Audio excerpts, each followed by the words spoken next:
Magandang araw!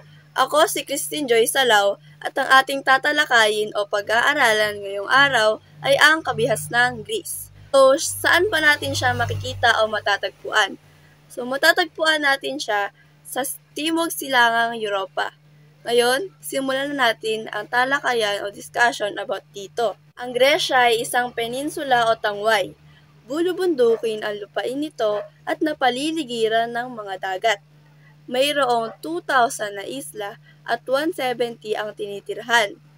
Ang Greece o Gresya ay ang ikatlong pangunahing producer ng oliba sa mundo at pangunahing producer rin ng espongha.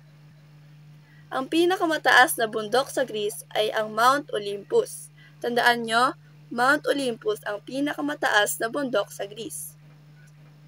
Sa Crete nagsimula ang kauna-unahang sibilisasyong Aegean. Tinawag ang kabihasnang Minoan batay sa pangalan ni Haring Minos. Siya ang maalamat na haring nagtatag nito. Remember, si Haring Minos, siya ang maalamat na haring nagtatag nito. Minoan ang mga manlalayag na nanguna sa kalakalan sa Mediterranean. Sino ulit?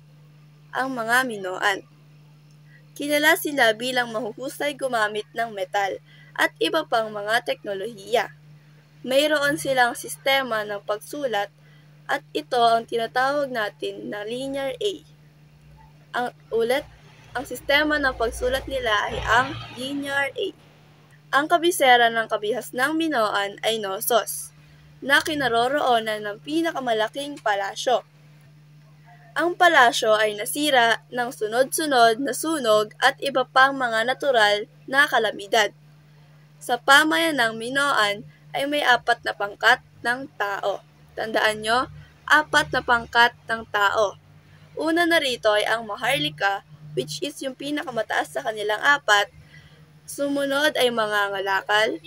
Sumunod ulit ay magsasaka at ang mga alipin. Ang mga alipin ay ang pinakamababang pangkat ng tao sa Greece. Ang mga Minoan na siguro ang unang nakagawa ng arena sa buong mundo o buong daigdig.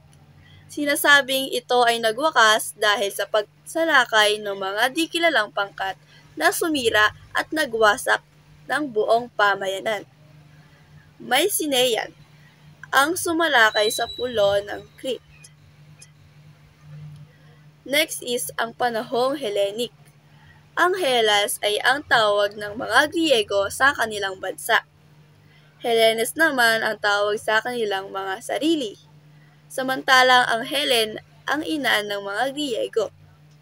Greci ang tawag ng mga Romano sa mga Griego. Ang kabihasnang Hellenic ang kanilang kabihasnan na nagmula sa katawagang Hellas sa Greece. Doon na nagtatapos ang ating maikling talakayan. Sana ay may natutunan kayo galing sa akin. Maraming salamat. Paalam!